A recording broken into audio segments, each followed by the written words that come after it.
These smaller inflatable pieces of the boat are called thwarts. Thwarts are going to go inside of the boat and they're going to be connected to the boat, and they are for stability. This is the locking system for a thwart.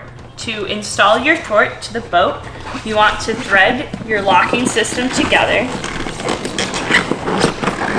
And once you have it threaded, you want to thread the stake through the holes. Once the stake is through, you want to go ahead and put the keychain loop through the end to ensure the stake does not go anywhere. Repeat this for the other side of your thwart, and then repeat this process for your other 3 thwarts. Pumpus maximus. Once your tubes, your thwarts, and your floor are pumped and topped off, you're ready for the rapids.